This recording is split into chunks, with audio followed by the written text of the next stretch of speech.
Baik ibu-ibu, teman-teman yang saya cintai karena Allah, nasta'inu billah, kita memohon pertolongan kepada Allah. Hari ini kita masuk ke hadis yang ke-28. Saya bacakan dulu hadisnya. An Abi Najih al-Irbad bin Sariyah radhiyallahu anhu qala wa'adana Rasulullah sallallahu alaihi wasallam mau'izatan wajilat minhal qulub wa dharafat minhal uyun faqulna ya Rasulullah ka'annaha mau'izatu muwaddi'in fa'usina qala usikum bitaqwallahi azza wa jal was-sam'i wat-ta'ah wa in ta'ammaru 'alaikum 'abdun fa innahu man ya'ish minkum ba'di fasayara ikhtilafan katsira fa 'alaikum bisunnati wa sunnatil khulafa'ir rasyidin al mahdiyyin 'addu 'alaiha bin nawajidh wa iyyakum wa muhdatsatil umur fa inna kulla bid'atin dhalalah rawahu Abu Dawud wa Tirmidzi wa qala haditsun hasanun sahih. Subhanallah, ini teman-teman, hari ini kita diberikan rezeki oleh Allah untuk belajar lebih dalam lagi tentang kaidah-kaidah yang harus kita ketahui dalam kehidupan kita, prinsip hidup yang harus kita pegang sampai Allah wafatkan kita. Seperti biasa, kita akan berkenalan dengan perawi hadis ini, yaitu Abi Najih al-Irbad bin Sariyah. Tolong dicek dari hadis 1 sampai 27. Belum. Baik, teman-teman yang dimuliakan oleh Allah, kita akan belajar tentang seorang sahabil jalil, sahabi yang mulia, yaitu Irbad bin Sariyah. Ya, namanya Irbad bin Sariyah. Abu Najih ini adalah kunyahnya. Ya, seperti Abu Hurairah namanya Abdurrahman. Jadi Irbad ini nama beliau, kunyahnya Abu Najih. Nah, Irbad bin Sariyah berasal dari Bani Sulaim. Beliau adalah salah satu 7 orang dari Bani Sulaim yang ketika itu berbaiat kepada Nabi kita Muhammad sallallahu alaihi wasallam. Jadi dari Bani Sulaim itu nggak semuanya berbaiat kepada Rasulullah. Ada 7 rombongan, 7 orang, di mana 7 orang itu diantaranya yang berbaiat adalah Irbad bin Sariyah. Ya, sehingga beliau termasuk dari rombongan orang-orang yang ketika itu bersalaman dengan Rasulullah SAW, ya, berjanji baiat. Teman-teman nanti belajar lagi baiat Aqabah. Ya, Rasulullah SAW, beliau kalau dibaiat oleh kaum laki-laki, beliau mau bersalaman. Tapi kalau yang membaiat beliau adalah kaum wanita, maka beliau tidak bersalaman. Ya, ini kaidah ya teman-teman ya. Jadi Rasulullah itu sangat-sangat luar biasa dalam menjaga untuk tidak bersalaman dengan wanita yang bukan mahramnya. Baik, kemudian Irbad bin Sariyah ini juga termasuk di antara saudara dari Nabi kita Muhammad sallallahu alaihi wasallam dari jalur ibu. Kan ada dari jalur ayah, ada dari jalur ibu. Nah, Irbad bin Sariyah ini saudaranya Rasulullah SAW dari jalur ibunya beliau, yaitu Ibunda Aminah. Ya. Beliau pernah mengatakan bahwa kata Rasulullah SAW, Ana binul Awatik min Sulaim. Kata Rasulullah SAW, saya itu anaknya Awatik. Awatik itu jamak dari Atikah. Atikah itu nama buyutnya ibu, ya, nama buyut seorang wanita dari keturunan Rasulullah SAW. Jadi Rasulullah punya simbah uti berarti ya. Kalau orang Jawa tuh uti sama akung ya. Utinya Rasulullah, perempuan-perempuan atasnya itu namanya Atikah, ada di antara mereka Atikah. Nah, beliau mbah buyutnya Rasulullah SAW itu dari Bani Sulaim. Kalau dari jalur ibu, ya, karena kalau dari jalur ayah dari mana Rasulullah SAW? Dari Quraisy. Ya. Kemudian teman-teman, Irbad bin Sariyah ini juga, masya Allah, beliau meriwayatkan hadis dari Nabi kita Muhammad sallallahu alaihi wasallam sebanyak 30 hadis. 31 hadis, ada yang mengatakan 30, ada yang mengatakan 31 hadis. Berarti banyakkan mana dengan yang kemarin kita pelajari? Siapa? Nawas bin Sam'an. Banyakkan mana meriwayatkan hadisnya? Banyak Irbad ya. Kalau Nawas bin Sam'an berapa kemarin? 17. Ya. Masya Allah ibu-ibu, masya Allah, di antara ikhtiar kita menjaga otak kita nih biar nggak pikun, itu sering datang ke majelis ilmu. Ibu-ibu masya Allah masih ingat tuh Ya, Nawas bin Sam'an berapa? 17 gitu ya, Masya Allah. Itu di antara ikhtiar kita teman-teman, terutama emak-emak, ibu-ibu yang sudah di atas 50 tahun, banyak duduk di majlis ilmu, otaknya dipakai, ya, diingat-ingat menghafal. Dan ini ikhtiar kita biar nggak pikun, subhanallah. Ya, jadi semangat ya, Masya Allah. Irbad bin Sariyah ini meriwayatkan hadis dari Nabi kita Muhammad SAW kurang lebih 30 atau 31 hadis. Para ulama berbeda pendapat. Ya, dia ada yang 30, ada yang 31 hadis. Ya, subhanallah. Dan beliau, subhanallah teman-teman, terkenal sebagai seorang sahabat yang banyak juga menemani Rasulullah SAW. Baik Rasulullah SAW dalam keadaan safar atau dalam keadaan mukim. Subhanallah ya, para sahabat itu semangat menemani Rasulullah SAW itu luar biasa. Ya, Masya Allah. Dan beliau, Masya Allah, termasuk dari kalangan Ahlus Suffah. Pernah dengar Ahlus Suffah itu siapa? Tidak punya tempat tinggal. Baik, di antara definisi Ahlus Suffah adalah orang yang nggak punya tempat tinggal, tidur di teras masjid. Itu apa lagi? Gimana Bu? Hadir di majlis ilmu Rasulullah SAW. Baik, terus apa lagi? Definisi Ahlus Suffah? Ahlus Suffah ini biasanya teman-teman, mereka itu mayoritas para du'afa, orang-orang yang nggak punya uang. Ya, kalau orang punya uang kan mesti punya rumah. Mereka nggak punya rumah. Dan biasanya mereka itu, Ahlus Suffah itu para pemuda yang belum punya istri. Ya, kalau orang-orang yang sudah punya istri, biasanya di Madinah tinggal di rumah-rumah. Ya. Nah, orang-orang yang nggak punya istri, belum punya istri, para pemuda dari kalangan orang-orang yang tidak memiliki uang, tidak memiliki harta untuk bisa ngontrak rumah misalnya, maka Rasulullah SAW menyediakan di sebelah timur Masjid Nabawi itu sebuah tempat, ya, atasnya beratapkan pelepah-pelepah kurma, ya, dari kayu-kayu itu disusun, ya, Masya Allah, nikmat banget loh Bu. Saya sama suami pernah tinggal di sebuah tempat, kurang lebih kami tempati 6 tahun. Itu atapnya kalau kita tengok begini, kan kalau saya nengok atapnya putih ya Bu ya, sudah rapi. Kita tuh pernah tinggal di sebuah rumah, bukan di zaman purba Bu, tahun 2004 sampai 2010 rumah kami itu atasnya beratapkan pelepah-pelepah kurma. Ya, jadi disusun kayu-kayu itu, subhanallah. Dan alhamdulillah kita nggak khawatir, ya Allah ini gebrek ora gitu ya. Dan dindingnya itu dari tanah, ya, murni dari tanah. Cara pembuatannya tuh tanah dicampur sama jerami tuh ibu-ibu, terus dibikin kayak bata-bata gitu disusun, nggak ada semen di sana. Dan alhamdulillah hikmah dari Allah, hujannya itu di sana Allah hanya kasih setahun sekali, itu pun rintik-rintik. Bisa dibayangkan Bu kalau hujannya kayak di Indonesia, lebat, rumah-rumah para penuntut ilmu ambruk gitu ya, karena kan dari tanah murni, nggak ada semen. Subhanallah, itulah kebaikan Allah kepada para ahlul ilm.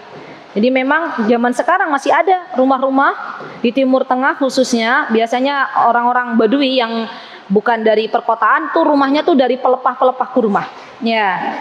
Nah, dulu orang Ahlus Suffah juga mereka tidur di teras yang atasnya adalah atap yang beratapkan dengan pelepah-pelepah kurma itu. Ya.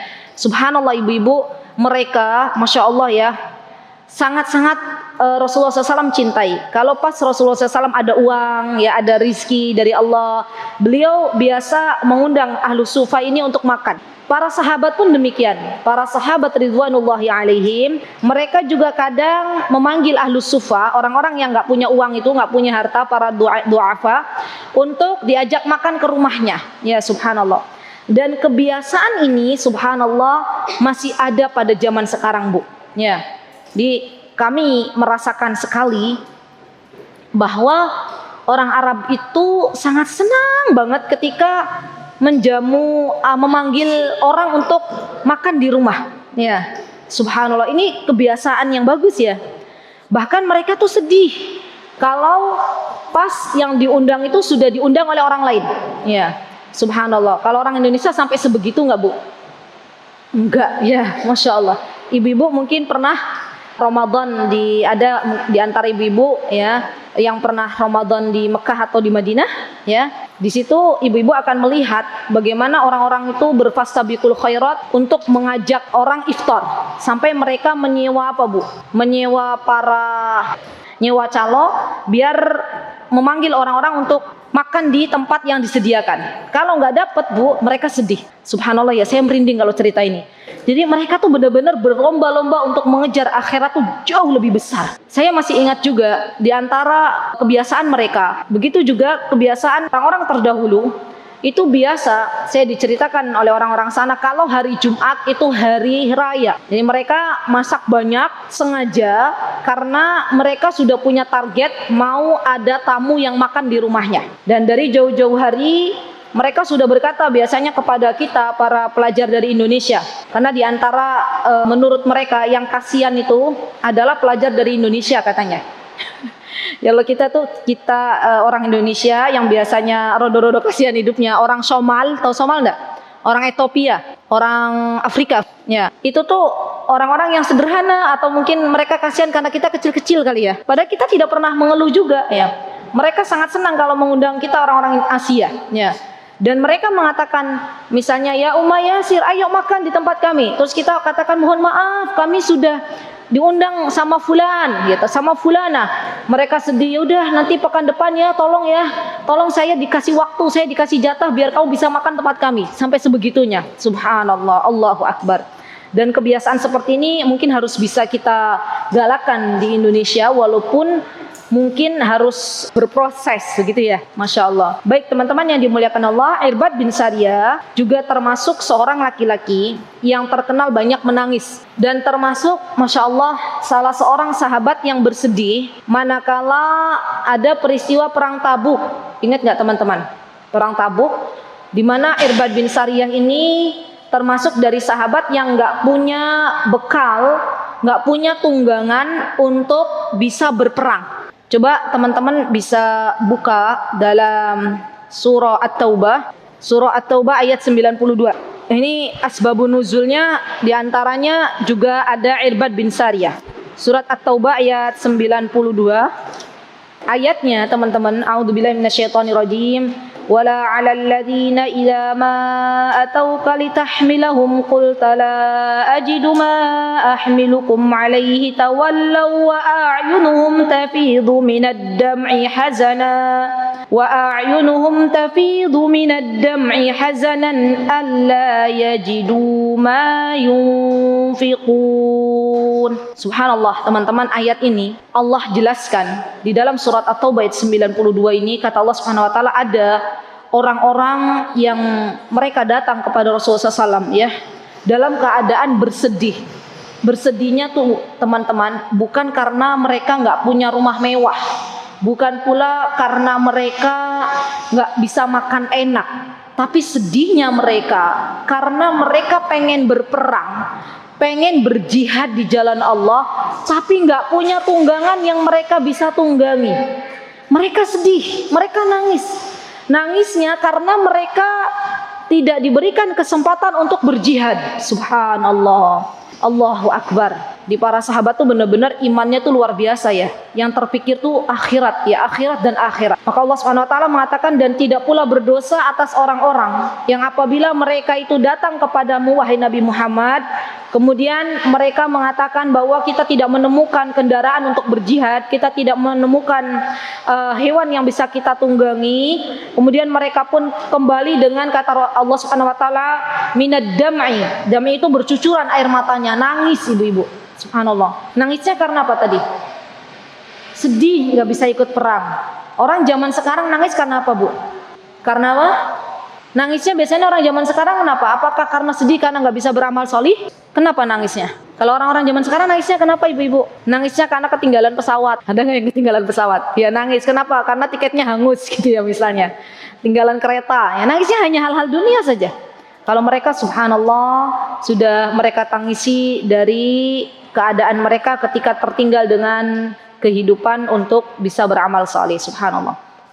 Nah, Irbad bin Sariyah ini termasuk salah seorang sahabat yang dia banyak sekali menangis. Subhanallah, menangis karena takut dengan dosa-dosanya, menangisi apa-apa yang tertinggal dari beramal saleh. Ya, Masya Allah. Dan banyak para ulama juga para sahabat termasuk dari Ibnu Mas'ud yang mengatakan bahwa beliau Irbad bin Sariyah ini adalah orang yang mulia. Subhanallah. Ya. radhiyallahu anhu. Semoga Allah Subhanahu wa taala meridhai beliau dan semoga Allah Subhanahu wa taala kelak memberikan kesempatan untuk kita semuanya bisa berjumpa dengan Irbad bin Sariyah. Amin. Allahumma amin. Baik. Beliau berkata, kata beliau wa'adona ini teman-teman adalah ketika kita diberikan nasihat, ya mau'idhah. Dari kata mau'idhah, Rasulullah SAW memberikan mau'idhah, ya, nasihat kepada kita para sahabat ridwanullahi alaihim. Dan ini sudah menjadi kebiasaan Rasulullah SAW, teman-teman. Beliau kalau berjumpa dengan para sahabatnya, beliau sangat sayang kepada sahabatnya. Karena sayangnya Rasulullah SAW kepada para sahabat, maka beliau pun sering sekali memberikan nasihat kepada para sahabat ridwanullahi alaihim. Dan para sahabat pun cinta, ya, duduk dekat dengan Rasulullah SAW. Sehingga kita tahu, ya akhwat, bahwa nasihat itu adalah sebuah perkara yang kita butuhkan di dalam kehidupan kita. Allah Subhanahu wa taala menegaskan dalam surah Al-Asr, sesungguhnya manusia itu semuanya rugi. Kata Allah Subhanahu wa taala, kecuali siapa? Orang-orang yang beriman, kecuali orang-orang yang beramal salih, dan kecuali orang-orang yang saling nasihat menasehati dalam kebenaran dan kesabaran. Jadi nasihat ini sangat kita butuhkan di dalam kehidupan kita. Barang siapa yang ia mendengarkan nasihat masuk, ya, ke dalam relung hatinya, maka dia termasuk orang yang berbahagia. Artinya hatinya masih hidup. Sebaliknya, barang siapa yang diberikan nasihat, kemudian nasihat itu mental, nasihat itu tidak mau diterima, maka ketahuilah bahwa hatinya bermasalah. Ya, ini kaidah, ya teman-teman. Jadi kita bisa ngecek nih, hati kita itu masalah apa enggak, kita nerima nggak nasihat. Kalau termasuk di golongan oleh Allah orang-orang yang bisa menerima nasihat, maka ketahuilah hati kita masih hidup. Tapi kalau nasihat itu kita tidak terima, kita mentalkan, ya, spontan, kita nggak mau, kita anggap diri kita benar sendiri, naudzubillah summa naudzubillah, maka ketahuilah bahwa hati kita sudah membatu, hati kita sudah keras, ya, naudzubillah summa naudzubillah. Kita memohon kepada Allah agar Allah melembutkan hati-hati kita, agar Allah Subhanahu wa taala memberikan taufik kepada kita semuanya. Termasuk teman-teman ketahuilah kalau ada misalnya teman-teman mendengar sebuah ceramah dari asatidzah, muhadarah misalnya, kemudian kita merasa, ya Allah, itu banget sih yang Ustadz bicarakan tuh saya banget. Pernah nggak begitu? Nah, itu tuh saya banget gitu ya. Ustadz tuh langsung senyum-senyum. Ya, ketahuilah bahwa itulah hidayah, ya. Dan bergegaslah ketika kita mengatakan, ya Allah, itu yang dibicarakan sama Ustadz itu saya merasa itu banget deh. Saya merasa orang yang berdosa, merasa orang yang begini. Kemudian kita mohon kepada Allah, ya Allah ampunilah dosa-dosaku, astaghfirullah wa atubu ilaih. Ini yang harus kita lakukan, ya Masya Allah. Jadi Rasulullah SAW adalah seorang nabi yang beliau sangat sayang kepada para sahabat ridwanullahi alaihim, dan di antara kebiasaan beliau adalah memberikan nasihat kepada para sahabat-sahabatnya. Masya Allah. Baik, Rasulullah SAW teman-teman disebutkan bahwa beliau terkadang memberikan nasihat kepada sahabat-sahabatnya. Beliau ketika beliau berada di masjid atau di mimbar, ya. Dan terkadang juga beliau memberikan nasihat kepada para sahabat-sahabatnya ketika beliau berada di luar ruangan. Jadi beliau itu ketika berjumpa dengan para sahabatnya, baik itu di masjid ataupun di luar ruangan, beliau senantiasa memotivasi para sahabat ridwanullahi alaihim. Ya Masya Allah. Jadi yang keluar dari lisan beliau, ya, adalah nasihat-nasihat terbaik kepada para sahabat-sahabat beliau. Nah, nasihat ini ada yang berbeda teman-teman. Dalam nasihat ini ada sebuah yang berbeda, di mana kata Irbad bin Sariyah, mau'idatan wajilat minhal qulub, ya, wa darafat minhal uyun. Nasihat yang disampaikan oleh Nabi kita Muhammad SAW itu adalah nasihat yang membuat hati kami bergetar, ya Masya Allah. Wajilat wa darafat minhal uyun, dan membuat air mata menetes, ya Masya Allah. Jadi para sahabat ridwanullahi alaihim, mereka itu subhanallah, karena jernihnya hati mereka teman-teman, ketika mendengarkan nasihat, mereka bukan hanya mendengarkan nasihat, ketika dibacakan Al-Quran saja, hati mereka itu bergetar, ya subhanallah, takut kepada Allah. Dan ketika disebutkan, ya diingatkan oleh Rasulullah SAW tentang dahsyatnya api neraka, tentang ngerinya hari kiamat, ya, mereka biasanya langsung meneteskan air mata, subhanallah, spontan. Jadi bersyukurlah kepada Allah bagi siapapun yang saat ini Allah berikan kelembutan hati, apabila mendengar nasihat hatinya bergetar, apabila mendengarkan nasihat tentang kematian bertambah pula takut kepada Allah, maka bersyukur kepada Allah Subhanahu wa taala. Nah, teman-teman yang dimuliakan oleh Allah Subhanahu wa taala, kemudian nasihat ini juga bukan hanya kebiasaan Rasulullah SAW, tapi juga kebiasaan para sahabat ridwanullahi alaihim ketika mereka berjumpa dengan sahabat lainnya. Ya, jadi memberikan nasihat ini bukan hanya kebiasaan Rasulullah yang diberikan kepada para sahabatnya saja, melainkan juga kebiasaan para sahabat. Ya, jadi sahabat kalau ketemu dengan teman-temannya, dengan para sahabatnya, mereka juga menyampaikan nasihatnya. Subhanallah. Dan kebiasaan memberikan nasihat ini juga bukan hanya oleh para sahabat, oleh para ulama dari kalangan tabi'in, dari kalangan atba'ut tabi'in. Mereka juga sangat-sangat suka ketika satu sama lain saling memberikan nasihat. Bahkan saya pernah mendengar kisah, saya lupa baca di kitab Syiar A'lamun Nubala. Ya.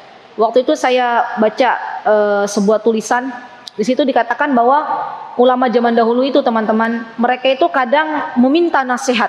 Ya, jadi kalau mereka belum mendapatkan nasihat, mereka minta ya kepada kawannya, tolong nasihati saya. Dan bagi siapapun yang diminta oleh orang lain untuk memberikan nasihat, berikan, karena itu haknya. Di antara hak sesama muslim, apabila diminta untuk menasihati, berikan nasihatnya. Tapi jangan coba kita misalnya sok seling menasihati. Bisa dipahami nggak? Jadi kalau ada orang, tolong dong kasih saya nasihat, ini saya lagi futur, ya. Berikan nasihat, karena itu adalah kewajiban kita dan haknya saudara kita. Subhanallah ya akhwat. Bahkan para ulama zaman dahulu, ya dari kalangan tabi'in, mereka itu berani membayar mahal untuk sebuah nasihat. Subhanallah. Mereka mengatakan kepada kawannya, wahai kawanku, jazakallahu khair, engkau telah memberikan nasihat kepadaku. Berapa yang harus saya bayar dari nasihat yang telah engkau berikan? Subhanallah. Maksudnya mengerti nggak? Saking berharganya sebuah nasihat. Ya, sampai nasihat itu lebih mahal dari dunia dan seisinya. Beda dengan zaman kita sekarang. Kalau ada orang memberikan nasihat atau sering memberikan nasihat, kira-kira Bu, itu orang dicintai atau dibenci? Yakin? Masya Allah, beda ya. Kenapa kok bisa seperti itu? Karena hati yang telah mengeras. Ya, subhanallah. Kalau hatinya masih lembut, hatinya masih jernih, pasti butuh nasihat. Hatinya tuh akan, subhanallah teman-teman. Coba aja teman-teman tuh bisa merasakan loh. Kalau kita tuh di masa-masa kita itu lagi ini ya, lagi nggak dekat sama Allah. Misal ada seorang wanita mengalami sebuah masalah, tergoncang jiwanya, ya tidak lantas mendekat kepada Allah. Itu rasanya gersang, gitu nggak sih?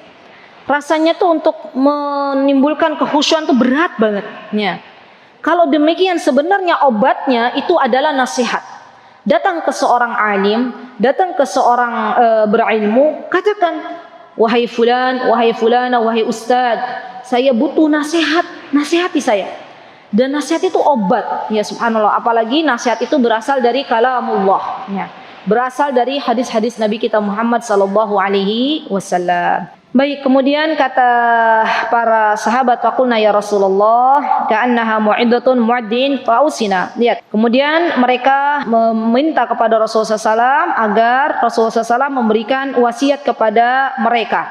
Ya, dan sepertinya ini adalah wasiat perpisahan, ya, pesan terakhir dari Nabi kita Muhammad sallallahu alaihi wasallam.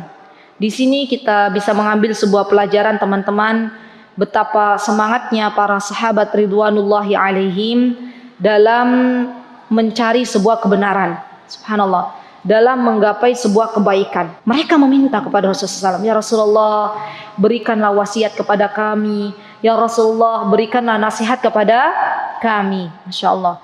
Kemudian di sini Rasulullah SAW mengatakan qala. Ini ya teman-teman, harus kita ingat-ingat apa yang diwasiatkan Rasulullah SAW. Yang pertama, usikum bitaqwallahi azza wa jal.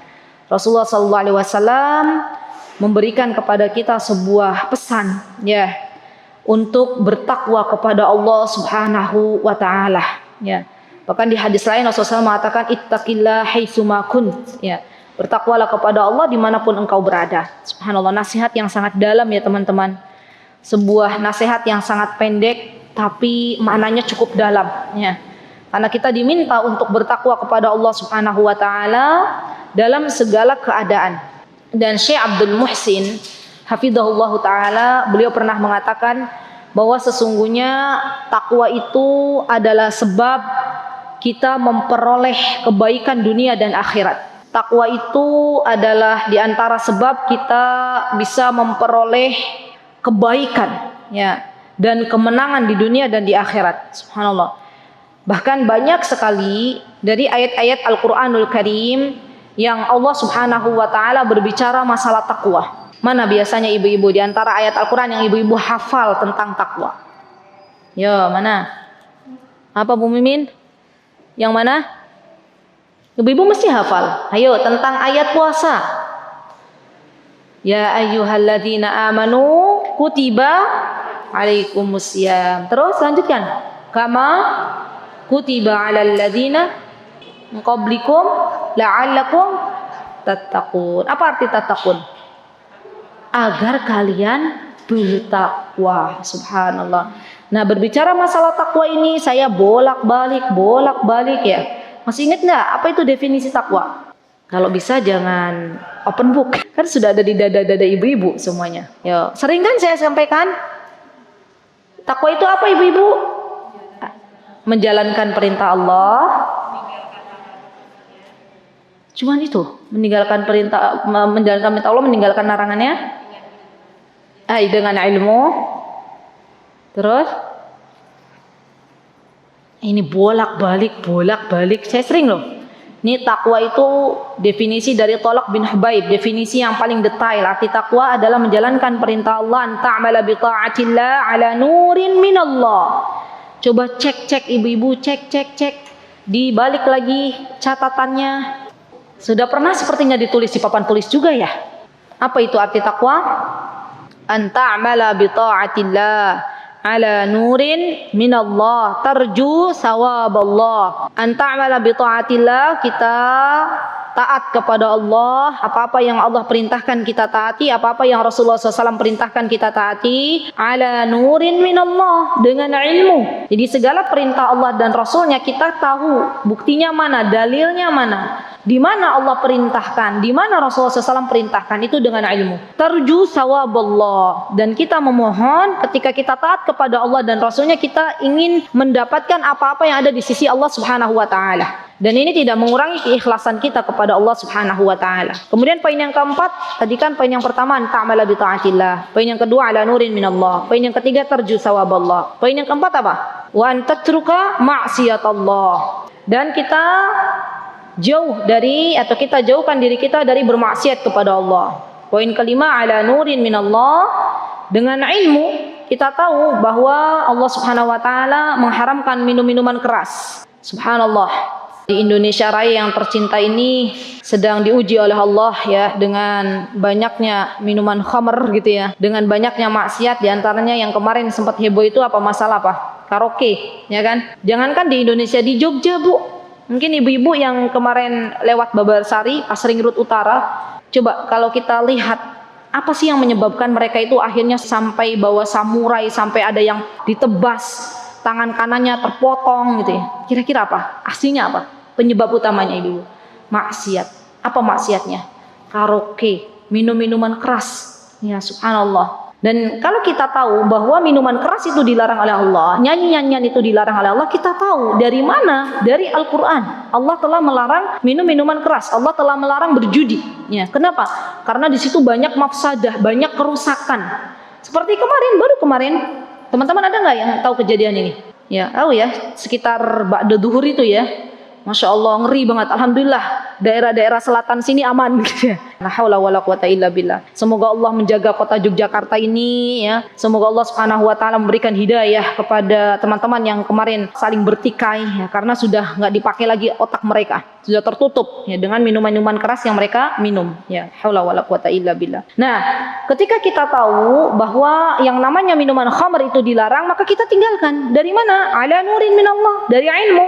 Allah telah berbicara masalah ini di dalam Al-Quran, melarang ini dalam Al-Quran. Dan takhafu adaballah, karena takut akan adabnya Allah Subhanahu wa taala. Ya, baik di dunia maupun di akhirat. Diingat-ingat ya teman-teman. Ini arti takwa. Taib. Kemudian di sini Rasulullah SAW juga mengatakan was-sam'i wat-tha'ah. Apa itu sam'i wat-tha'ah? Sam'i wa ta'ah itu adalah as-sam' mendengar, wa ta'ah dan taat ya. Wa in ta'ammara 'alaikum 'abdun. Walaupun yang memimpin engkau itu adalah seorang budak ya. 'Abdun itu seorang budak ya. Jadi teman-teman, yang poin pertama wasiat dari Rasulullah SAW adalah bertakwa kepada Allah, karena takwa ini merupakan sebuah prinsip yang harus kita pegang. Kalau kita pengen meninggal dalam keadaan husnul khatimah, kalau kita ingin berbahagia di dunia dan di akhirat, tidak ada jalan yang bisa kita tempuh kecuali bertakwa kepada Allah. Yang kedua adalah taat kepada pemimpin, walaupun yang memimpin kita itu adalah seorang budak. Nah, ini kaidah yang harus kita pegang. Tolong ditulis dulu. Taat di antara kaidah Ahlus Sunnah wal Jamaah adalah taat kepada pemimpin. Ya, nanti akan saya jelaskan kenapa kita itu nggak boleh demo. Ya, tulis dulu. Taat kepada pemimpin. Walaupun pemimpin itu dari kalangan hamba sahaya, dari kalangan budak. Sampai pernah Rasulullah SAW teman-teman menegaskan, kata beliau, ya ayuhan nas, wahai manusia, ittaqullah, bertakwalah kepada Allah. Wa in ummira alaikum abdun habasyiyun. Di sini dikatakan mujda'. Abdun habasyiyun itu walaupun kita dipimpin oleh seorang budak dari Habasi, yang mana budak tersebut berkulit hitam ya, kita harus taat, kita harus dengar selagi, nih ada kaidahnya teman-teman, selagi pemimpin kita tidak menyuruh kita untuk bermaksiat kepada Allah Subhanahu wa taala. Ya, bisa dipahami ya? Selagi pemimpin kita tidak menyuruh kita untuk bermaksiat kepada Nabi kita Muhammad sallallahu alaihi wasallam. Tapi kalau pemimpin kita menyuruh kita misalnya untuk meninggalkan sholat, kita taatin apa mboten? Tidak. Pemimpin kita menyuruh kita untuk membuka jilbab kita taatin apa mboten? Mboten. Pemimpin kita menyuruh kita untuk minum khamr misalnya, kita taati atau tidak? Tidak. Kaidahnya selagi pemimpin itu teman-teman tidak menyuruh kita untuk bermaksiat kepada Allah, maka harus kita taati. Dan saya pernah mendengar seorang ulama, saya lupa ulamanya ya. Jadi taat dalam pemimpin itu diantaranya ya teman-teman, taat dalam sholat berjamaah, taat dalam penentuan hari raya. Ya, saya yakin orang Jogja ini berat banget ini. Dimana kadang kita untuk hari raya Idul Adha aja ada dua versi ya. Mohon maaf sekali, ada versi yang hari Sabtu, ada yang versi hari Ahad. Ya, Masya Allah. Kalau kita mengaku diri kita Ahlus Sunnah wal Jamaah, maka yang harus kita ikuti dalam berhari raya adalah pemerintah, ya, pemimpin kita. Walaupun mungkin di Yogyakarta yang ikut hari raya Idul Adha di hari Ahad itu jumlahnya lebih sedikit ya dibandingkan dengan yang berhari raya di hari Sabtu. Tapi itu yang harus kita pegang. Karena yang namanya memegang sunnah di zaman penuh fitnah ini teman-teman seperti menggenggam bara api. Kita hari ini misalnya memilih ikut Idul Adha dengan pemerintah. Mungkin kita akan mendengar nyinyiran dari tetangga kita yang berhari raya Idul Adha di hari Sabtu. Loh kok hari rayanya beda? Loh kok hari rayanya begini? Sudah, bersabarlah. Bersabarlah, karena ini perintah dari Rasulullah SAW. Subhanallah, teman-teman, saya akan bercerita sebuah cerita dan ini kisah nyata. Dampak dari ketidaktaatan kita kepada pemimpin itu akan rusak.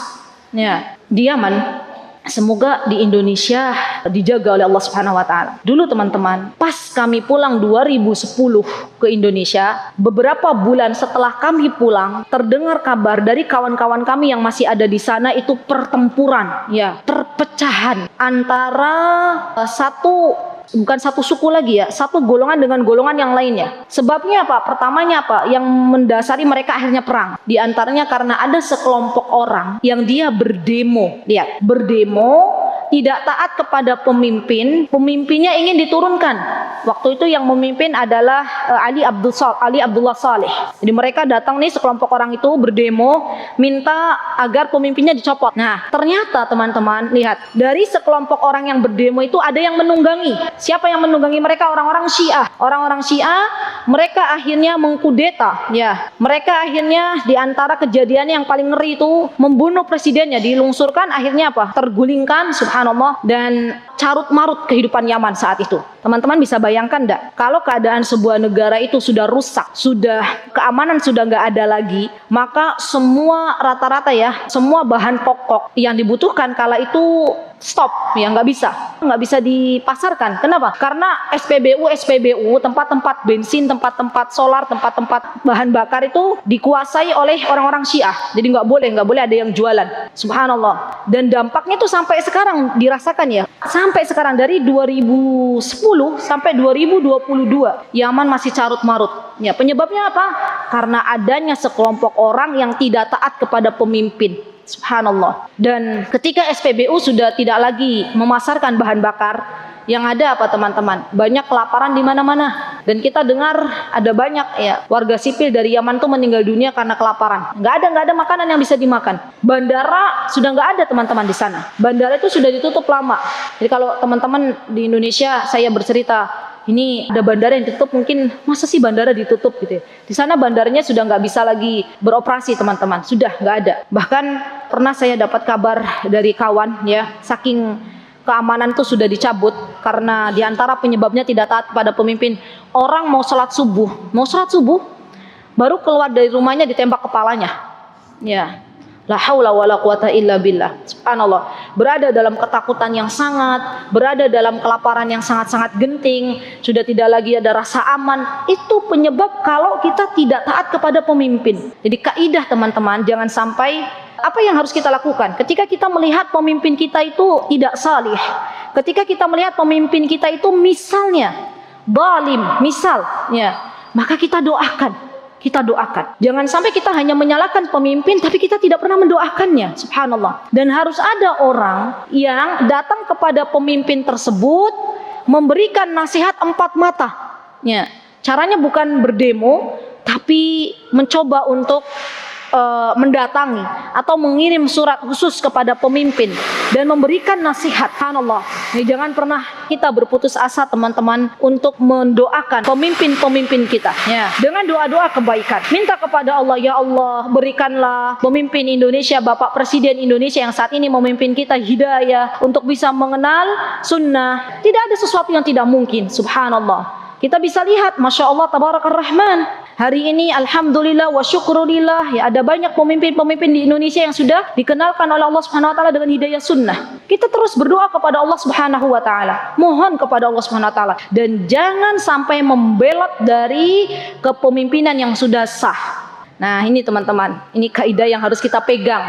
Karena kalau kita nggak megang ini, kita tuh nanti akan gampang, yang namanya perempuan ya, akhwat ya, perempuan wanita itu baperan, dapat share, ada ini nih karena pemimpin kita yang dolim, ikut-ikutan share. Ada yang ini harus gimana dong kalau nggak di demo pemimpinnya nggak tahu-tahu gitu ya, nggak sadar ya, akhirnya ikut-ikutan demo. Naudzubillah summa naudzubillah. Begitu ya teman-teman ya, sekilas ya. Jadi dampak tidak taat pemimpin itu luar biasa dampaknya. Baik. Kemudian di sini Rasulullah SAW memberikan nasihat kembali, kata beliau, fa innahu man ya'ish minkum ba'di, kata Rasulullah SAW, dan siapapun yang hidup setelahku maka akan melihat ikhtilafan katsira, akan melihat banyak sekali perbedaan pendapat atau banyak sekali perselisihan. Dan kita saat ini merasakan ya, setelah Rasulullah SAW meninggal, bukan pada zaman kita, zaman setelah Rasulullah SAW meninggal, pada waktu Rasulullah SAW meninggal,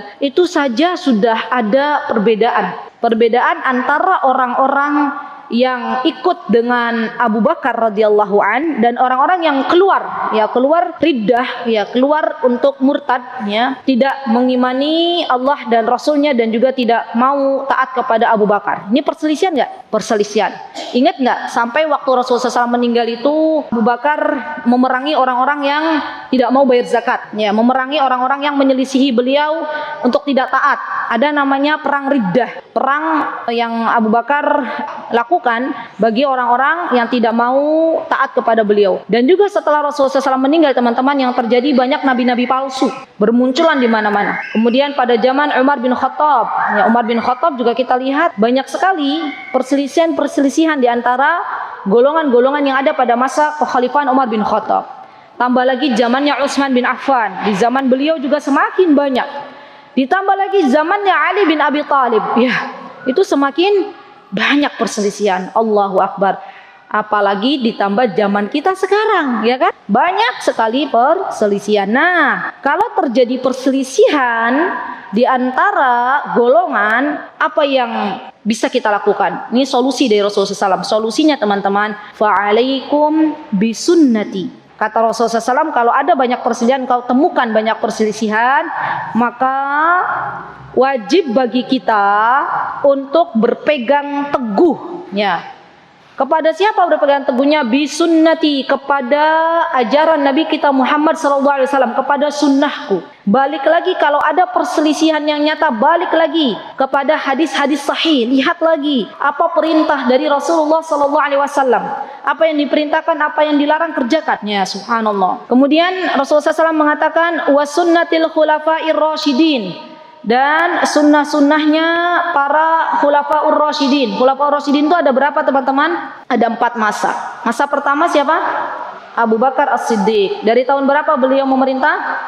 Dari tahun 632 sampai sebentar aja ya. Abu Bakar As-Siddiq itu kurang lebih memerintah hanya 2 tahun, sampai 634. Terus masanya Umar bin Khattab dari 634 sampai 644. Ini lumayan lama kalau Umar.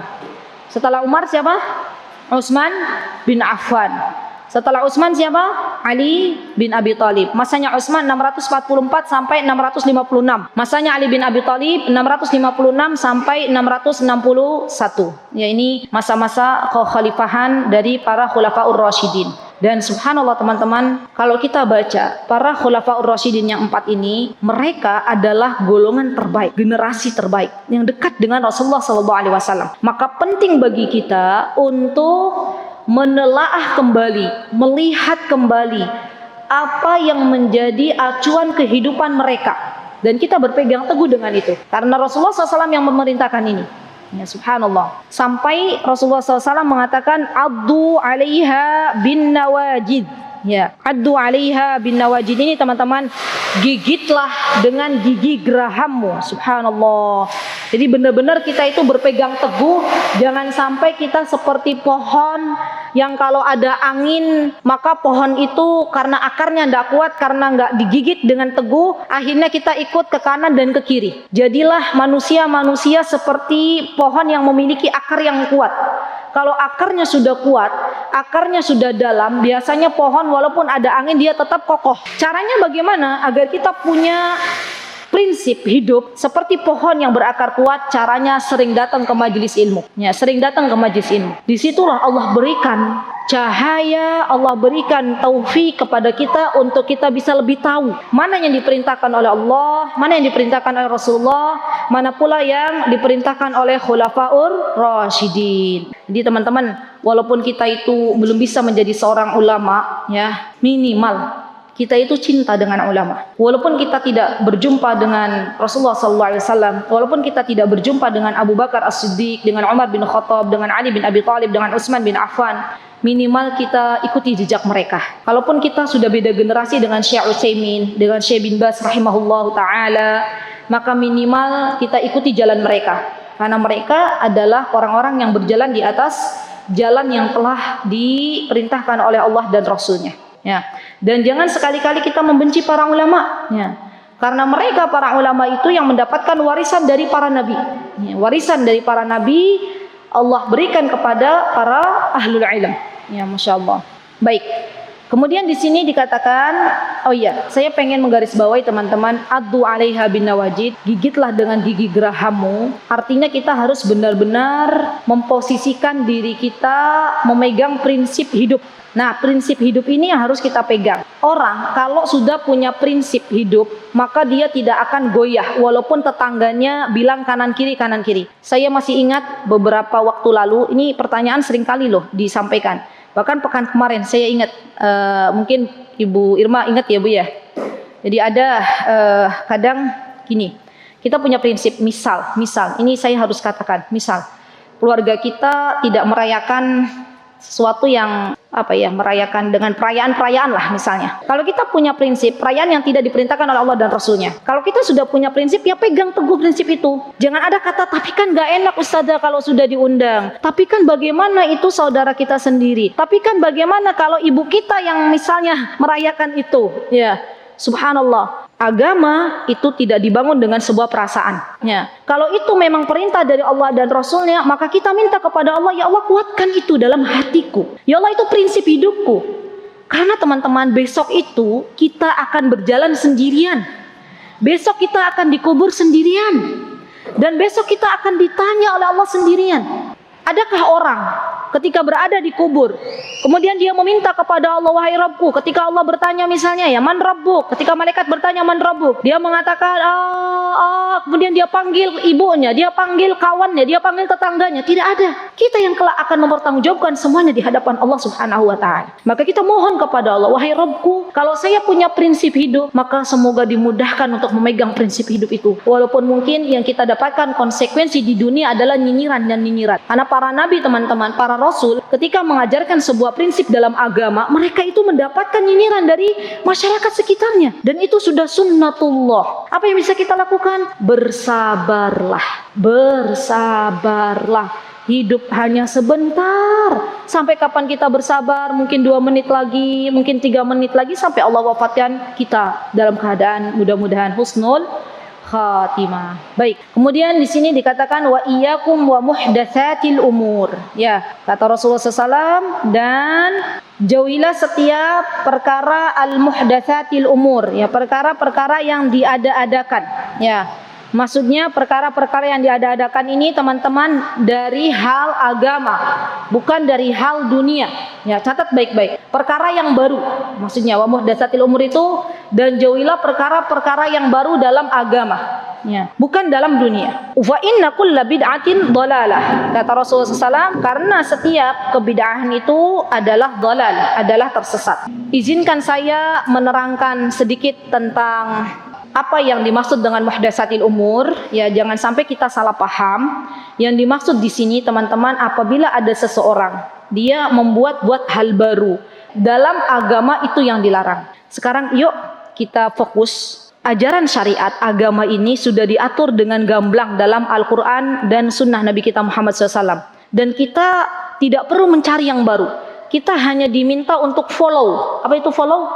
Ikut. Ya, kita hanya melihat perkara ini sudah ada belum dalam Al-Quran. Oh ada, kita ikuti. Perkara ini sudah ada belum dalam hadis Nabi. Oh ada, dalam hadis sahih, kita ikuti. Kalau kita nemu perkara, kayaknya perkara ini nggak ada dalam Al-Quran, nggak ada dalam hadis sahih, tinggalkan. Sudah, rumus hidup itu. Ya, simple nggak teman-teman?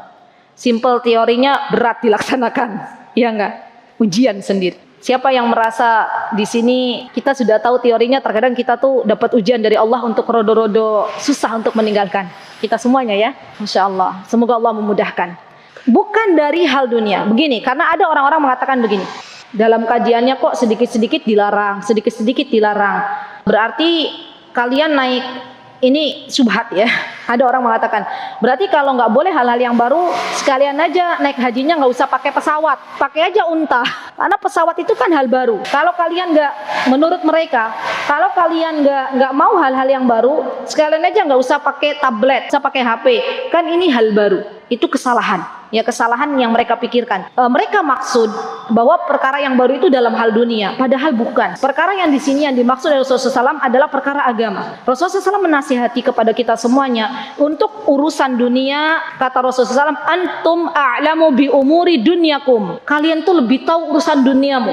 Maka Rasulullah tidak pernah ya mengharuskan atau mewajibkan kalian dalam urusan dunia harus naik unta, naik haji. Tidak. Rasulullah hanya menjabarkan bagaimana haji sesuai dengan apa yang beliau dapatkan dari wahyu, dan masalah dalam berkurban sebentar lagi. Ya, ini penting nih teman-teman. Dalam masalah berkurban, terkadang subhanallah, terkadang kita sudah diberitahu ilmunya oleh Allah, kita sudah diberitahu ilmunya oleh ustadz bahwa yang hak ini hak, yang batil ini batil. Tapi subhanallah, ada kalanya orang yang masih tertutup ya, hidayah tertutup, belum mendapatkan hidayah, akhirnya ikut kebiasaan-kebiasaan dari nenek moyang zaman dahulu kala. Dan subhanallah, kadang kita melihat sebuah kemungkaran di depan mata kita tidak bisa berbuat apa-apa karena mungkin perkataan kita tidak bisa didengar. Kalau hal demikian, seminimal-minimal kemungkaran adalah di hati. Ya, subhanallah.